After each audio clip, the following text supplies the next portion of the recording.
أعوذ بالله من الشيطان الرجيم. بسم الله الرحمن الرحيم. إن الحمد لله والصلاة والسلام على رسول الله صلى الله عليه وسلم وعلى آله وأصحابه ومن سار على نهجه إلى يوم القيامة، ونسأل الله أن يجعلنا منهم اللهم آمين. أما بعد،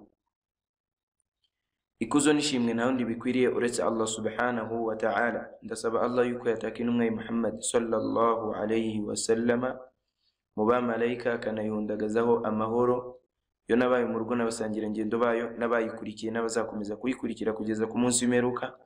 Nsaba Allah subhanahu wa ta'ala yuko yadushira muri abo ngabo, Allahumma amin. Hanyuma y'ibyo garaguba Allah, dukomeje amasomo yacu durusul lughati al-arabiyya li ghayri natiqina biha, amasomo y'ururimi rw'icyarabu kuba taruvuga, aho tugeze ku somo rya 11. Tukaba tukiri rero mu bijyanye na ad-damairu fi lughati al-arabiyya, insimburazina mu rurimi rw'icyarabu. Nkuko twabibonye, twatangiye ad-damairu fi lughati al-arabiyya mu somo rya 10 igice cya mbere. Tukaba rero ubu ngubu tugiye kwinjira mu somo rya 11. Nanone mu somo rya 12 tuzaba tukiri mu nsimburazina insha Allah, tuzigaho ibintu bitandukanye. Ariko ibyo dukomeza kwiga muri izo nsimburazina, alhamdulillah, nibyo twagiye tubona, ni nayo mpamvu bitari buze kutugora. Uyu munsi ku bushobozi bwa Allah subhanahu wa ta'ala turi buze kurebera hamwe akantu gasa nkaho ari gashya ariko gato cyane, katari buze gutwara iminota. Twarebye ad-damair, insimburazina, tubona yuko zo ubwazo zigabanyijemo ibice bibiri: insimburazina zifatana n'izina ndetse n'insimburazina zidafatana n'izina. Nuvuga ngo twabonye insimburazina zifatana n'izina n'insimburazina zidafatana n'izina. Insimburazina zifatana n'izina n'izidafatana n'izina, turangije tubona ko izo zose zigabanyijemo ibice bitatu. Ari izifatana n'izina n'izidafatana n'izina zigabanyijemo ibice bingahe? Bitatu. Igice cya mbere ni insimburazina za nyakuvuga, damairul mutakallim, insimburazina z'uvuga. Igice cya kabiri ni damairu twita damairu al-mukhatab, insimburazina z'uganirizwa. Igice cya gatatu ni damairu al-ghaib, insimburazina z'udahari. No kuvuga ngo hari damairu al-mutakallim na damairu al-mukhatab na damairu al-ghaib. Izi nsimburazina zose zikaba ari 12 tuzikusanyije, ari iziri hano n'iziri hano n'iziri hano. Ibyo byose twarabibonye. Nanone tubona cya gice cya kabiri, insimburazina zifatana n'izina. Mu gihe tuvuga ngo ana talibun, iyo dushaka kuvuga ngo umunyeshuri wanjye tuvuga ngo talibi. Urumva ko iriya ya yafatanye na talib, nkuko twabibonye. Tukaba twarabonye yuko isobanura talibi, iriya ya isobanura ana. Ntabwo twavuga ngo talibu ana, ahubwo tuvuga ngo hadha talibi. Nanone nayo igira damairu al-ghaib, igabanyijemo ibice bitatu nka ziriya twabonye. Kuri uyu munsi rero ikinteye gutinda ahangaha handitse damairu al-ghaib, turi buze kurebera hamwe igihe dufashe fi, ariyo preposition twabonye, cyangwa se harful jarri isobanuye mu. Aho ni bimwe mu bisobanuro byayo twabonye yuko isobanuye mu. Tugiye kureba igihe tuyifashe tukayifatanya n'insimburazina z'udahari, tukavuga ngo fihi, bisobanuye ngo mo. Mu gihe twavuga ngo mu, bita bisobanura ngo mo. Fiha, mo h'igitsina gore. Fihima, mo cyangwa se muri bo igihe ari abantu. Fihim, muri bo benshi. Fihima, muri bo babiri cyangwa se muri byo bibiri igihe ari ibintu biterwa. Fihinna, muri bo b'igitsina gore cyangwa se muri byo by'igitsina gore, nkuko mbivuze biterwa. Insha Allah tugiye kwinjira mu gitabo turebere hamwe iri somo biidhnillahi ta'ala. الدرس الحادي عشر isomo rya 10 na rimwe. Isomo rya 10 na rimwe. Hano hari ijambo bayiti, inzu yanjye. Ibi ngibi ntago tubitindaho, twanabibonye mu kanya gashize. Bayiti bisobanuye ngo inzu yanjye. Bongo bafashe bayit bateranyaho ana, ariyo yansimbura zina bifatana. Tuvuga ngo bayiti bisobanuye ngo bayiti ana, ariko ntago twavuga ngo bayiti ana, ahubwo tuvuga ngo hadha bayiti, nkuko hano bahise babitwereka. Hano bagahita bavuga ngo hadha bayiti, hadha bayiti. Hanyuma barakomeza, bayiti amama almasjid, inzu yanjye iri imbere y'umusigiti. Nitureba neza ahantu handitse ngo hadha bayiti, bakoresheje hadha kubera iki? Kubera ko bayit ni igitsina gabo. Bayiti amama almasjid, inzu yanjye iri imbere y'umusigiti. Amama twarabibonye ko ari indangahano. Bayiti amama almasjid. Bayiti jamilun, inzu yanjye ni nziza. Ibi nabyo twarabibonye gutaka mu somo rya 9 ngira ngo. Noneho cya kintu twavuze, fa duteranyijeho huwa bibyara fihi. Barangije bavuga ngo fihi hadiqatun saghiratun, harimo ubustani butoya. Fihi ruvuga ngo iyi ha igaruka kuri bayit, kuko bayit ni igitsina gabo. Fihi hadiqatun saghiratun, harimo ubustani butoya. Hadhihi ghurfati, iki ni icyumba cyanjye. Fiha, ubwo ntidi kukivugamo, harimo nafidhatun kabiratun, idirisha rinini.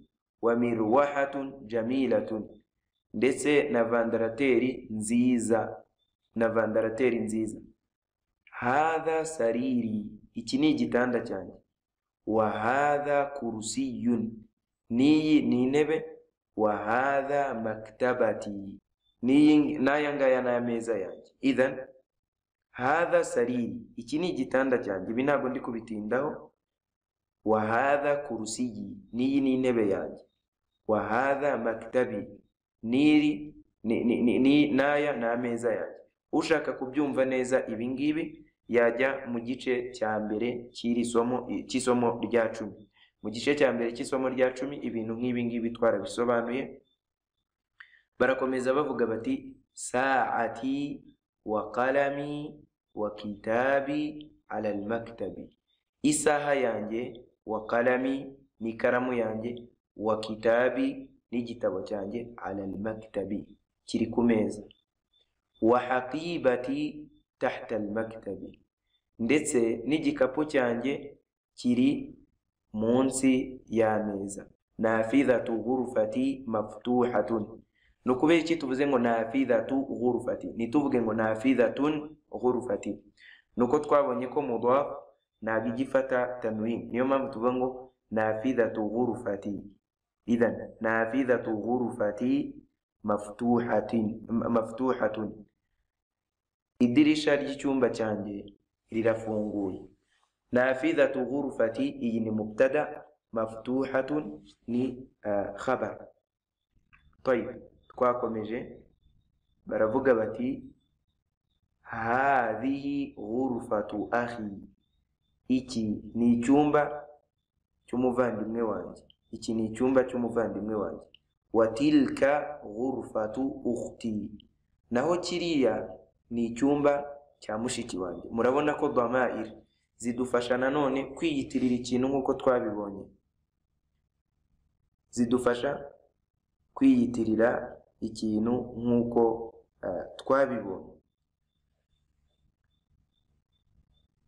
Ghurfatu akhi kabiratun, icyumba cy'umuvandimwe wanjye ni kinini. Wa ghurfatu ukhti saghiratun, naho icyumba cya mushiki wanjye ni gitoya. Ghurfatu akhi amama ghurfati, icyumba cy'umuvandimwe wanjye kiri imbere y'icyumba cyanjye. Wa ghurfatu ukhti amama almatbahi, naho icyumba cya mushiki wanjye kiri imbere y'igikoni. Tayyib. Barangije baravuga bati li akhun wahidun ismuhu Usama, mfite umuvandimwe wanjye umwe, ismuhu Usama, izina rye yitwa Usama. Wali ukhtun wahidatun ismuha Suadun, mfite na mushiki wanjye wahidatun umwe, ismuha Suadu, izina rye yitwa Suadu. Nukubera iki tutavuze ngo Suadun?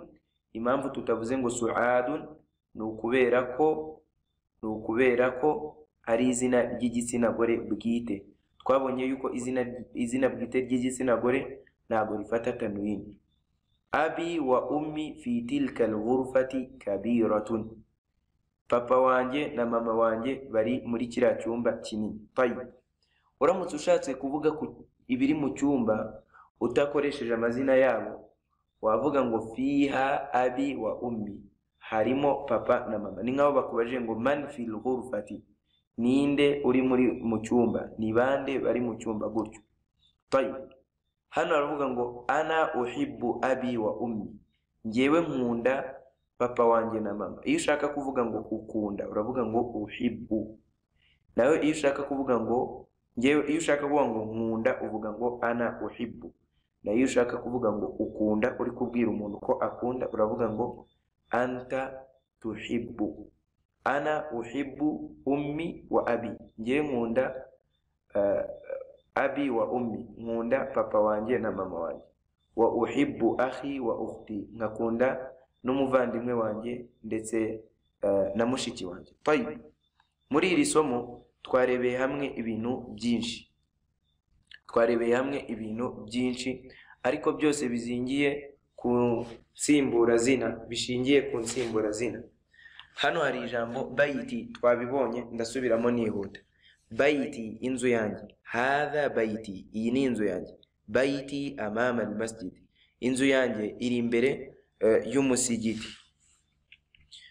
Bayiti jamilun, inzu yanjye ni nziza. Fihi hadiqatun saghiratun, harimo ubustani bwiza. Hadhihi ghurfati, iki ni icyumba cyanjye. Fiha nafidhatun kabiratun, harimo ubustani bwiza, harimo ubusitani bwiza. Hadha sariri, iki ni icyumba cyanjye, ni igitanda cyanjye.